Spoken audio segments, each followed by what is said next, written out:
if the Nowhere King gets you, you're gonna die, and he's going to be really, really happy because of it. And so, I mean, it's beautiful on its own, and it's dark, which makes you think, and I love that. So, maybe we should say, what is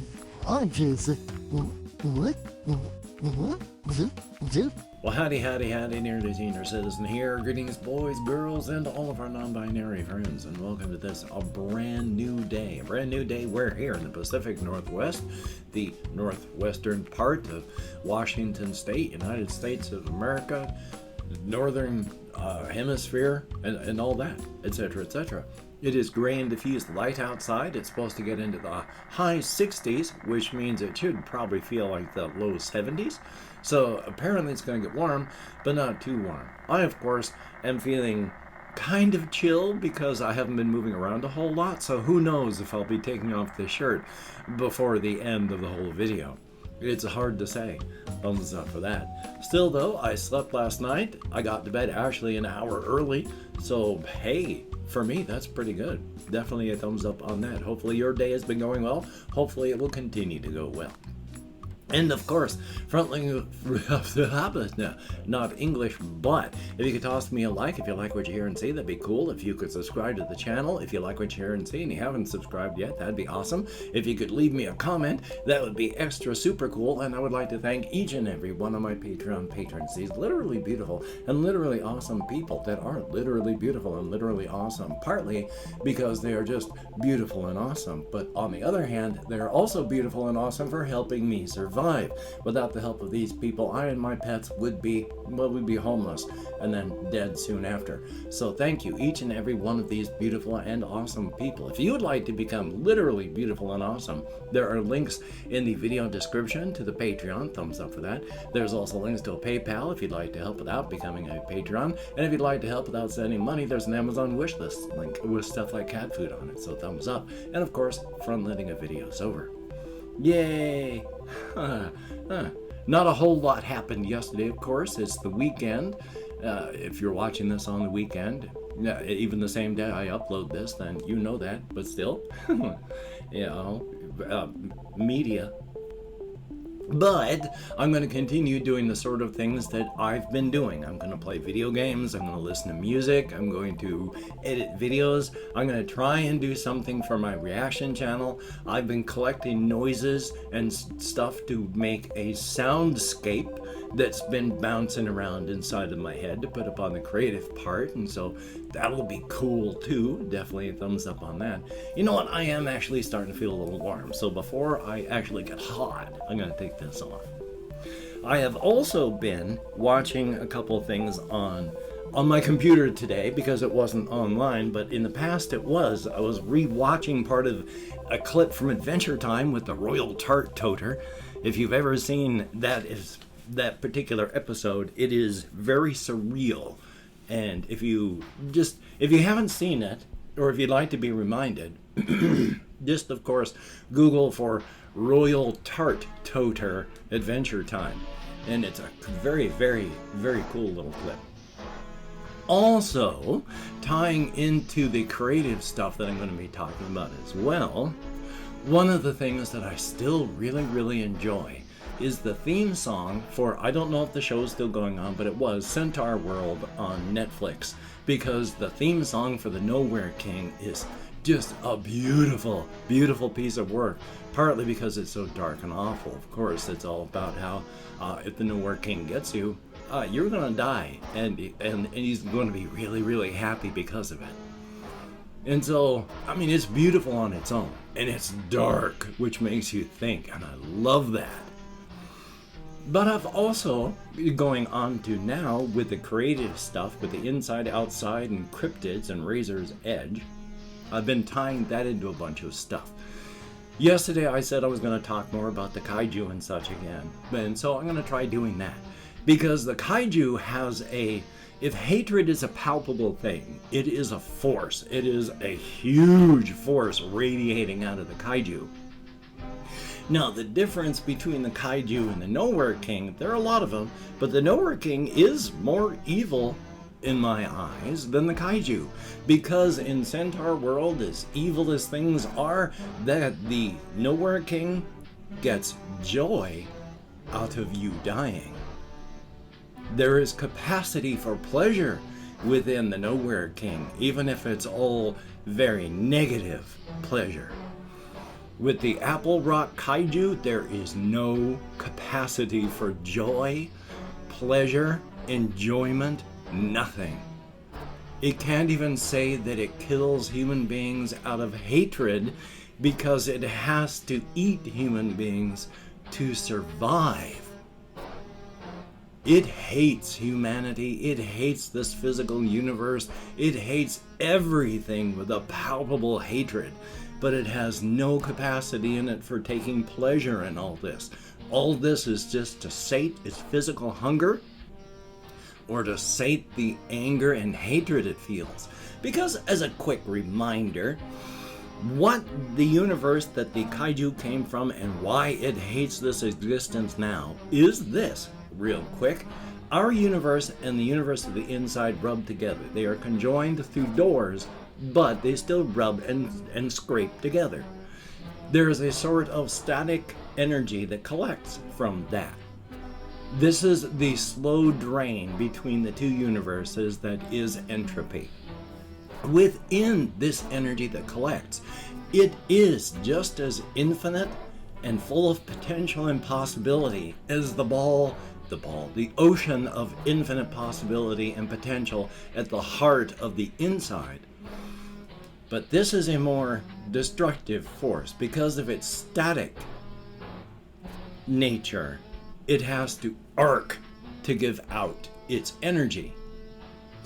When universes are rubbing together, causing this, they will occasionally scrape through, cause a hole, and then a razor's edge of transition is formed around that.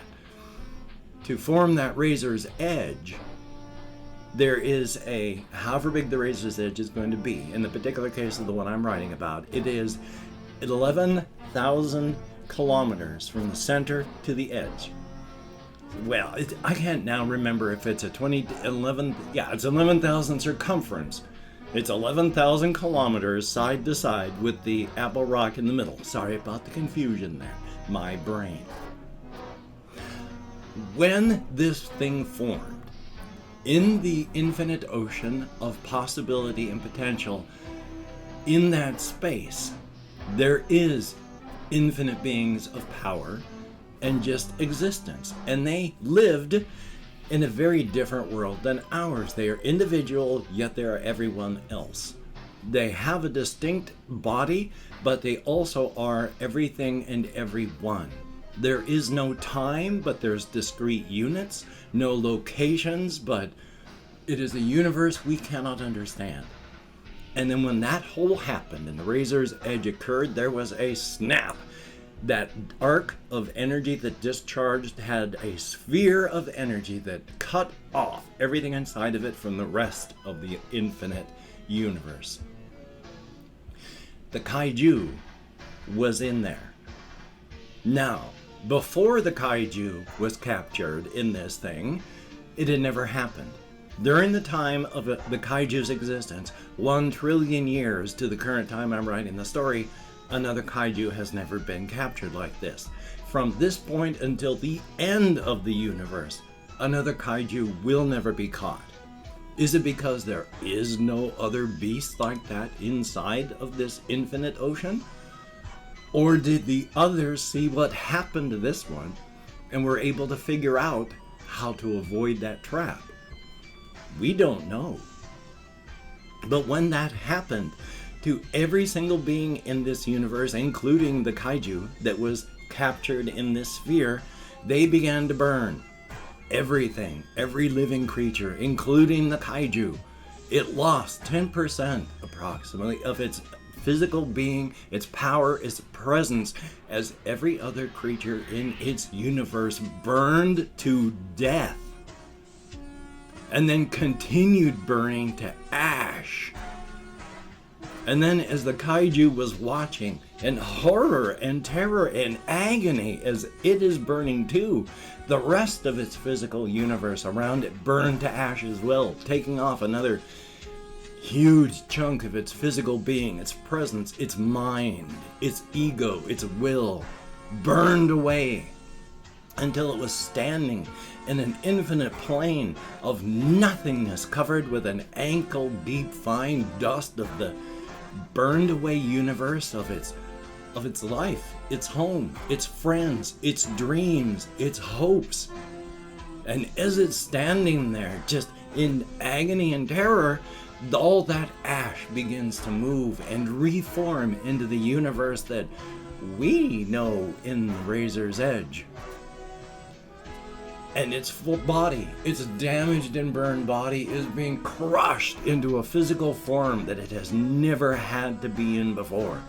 Until when it's all done, a good 40 to 50% of its body, its mind, its will, its presence has been burned, crushed, and smashed into this form that it exists in now. And all around it, all physical matter and all energy is just a cruel and wicked mockery, a parody of the life that it used to live in, a universe of mockery. And there's a fly that came in the window. Oh joy, I hate flies. But it's got this mockery, this cruel parody of its existence in front of it. And then come these primates. These primates that just walk all over everything, and it's like the universe was made for them. And the kaiju, as much as it hates them, also discovers it has to eat them to live. It had been starving until people showed up. It ate rocks, it ate trees, it drank water, it did everything, and nothing would fill this burning starvation inside of it until people showed up. And out of desperation, it ate one, and oh my gosh, that quelled the fire. So it is surrounded by a cruel mockery of a universe, a parody, seeming just to pointed at it. And it's all about these bipedal mammalian primates that are everywhere. And it can't even say that it eats them out of hatred, because it needs them to live. Without them, it will starve.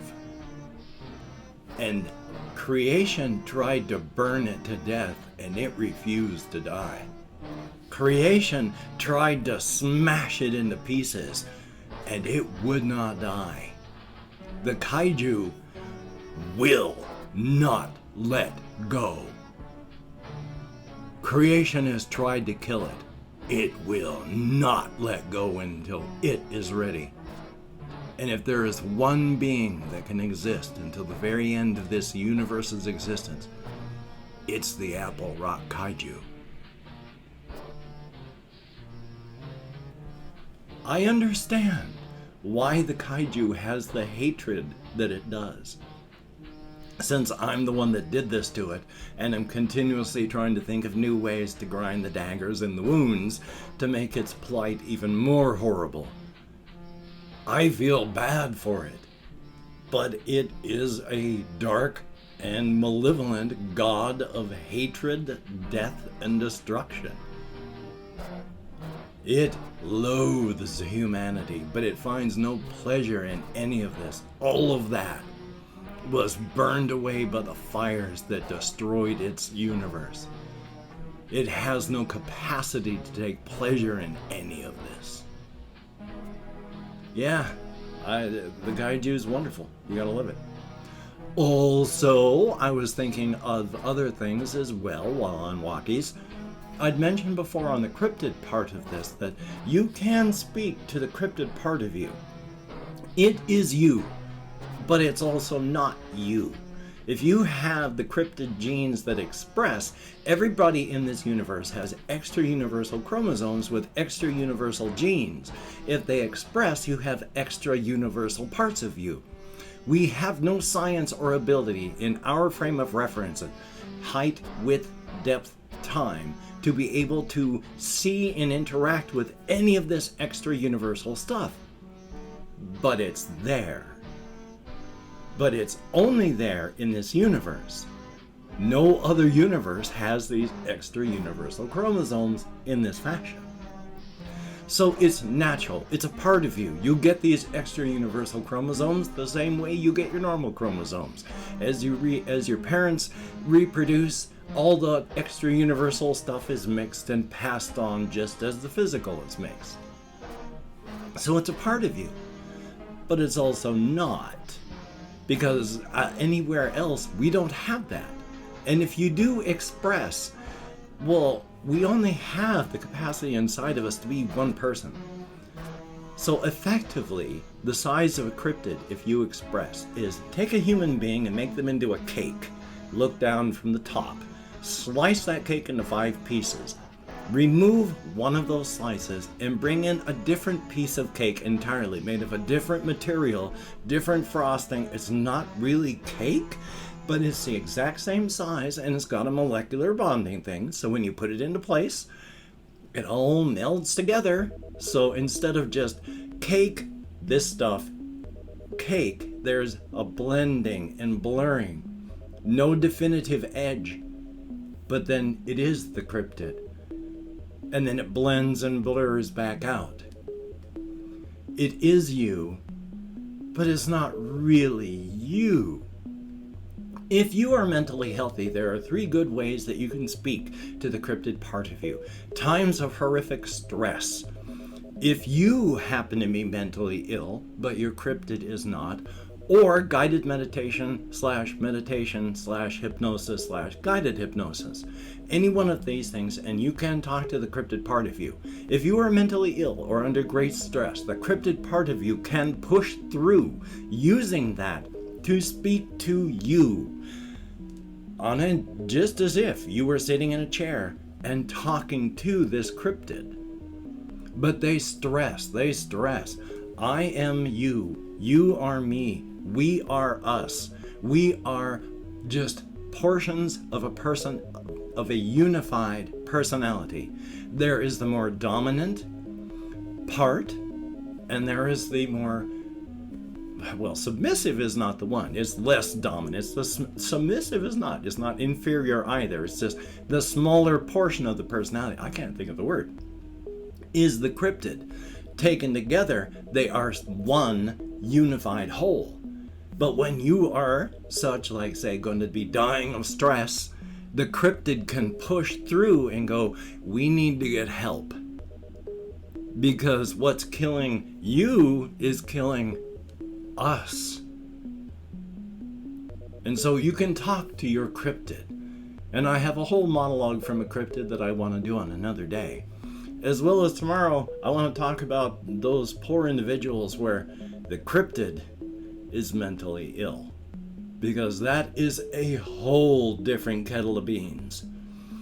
When you can be mentally ill, but if your cryptid is not, and good 80% of the time, it's fine. It wants to live and be healthy too, so it's going to help you as best it can.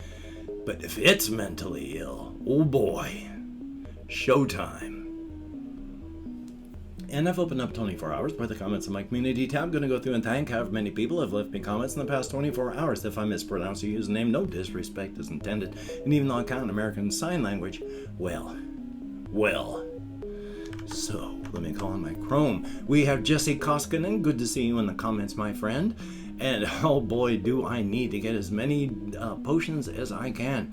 Ice Damon, thank you very, very much. Caleb R, greatly appreciated. JAYY, and oh boy, yeah, it was a fun set of comments. Being accused of not believing in the same thing that I said that I don't believe in. It was fun.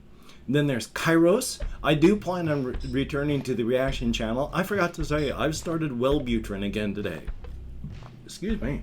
An antidepressant that also helps with the ADHD. So here's hoping. We have Piros, thumbs up and thank you. Jackie Boyan, thumbs up. We have Loco5, good to see you in the comments. And yes, that is a good thing that you have written down there, indeed. We have Tortuga, thumbs up and thank you. There is BAYPAZAN, BAG with some sort of accent above it, IMLISI. Thumbs up and thank you. Ben B, good to see you in the comments. And then there is a Vietnamese name that I cannot pronounce to save my life, but it's T and then a U with a whole bunch of symbols, YEN, more symbols, and then HOA. If I could pronounce it without ruining it, I would. Thumbs up, thank you very much, each and every one of you. 12 of you that left me comments in the past 24 hours. Keep me out of my head and into the world and dealing with real people, if only in text and if only for a short time. Thumbs up and thank you. Oh, holy smokes.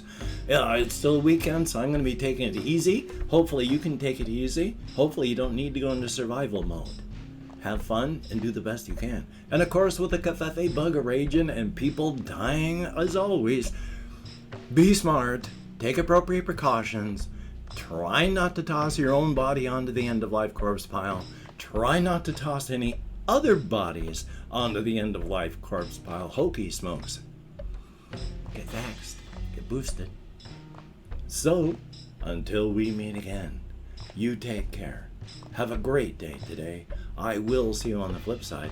That is a very good thing indeed.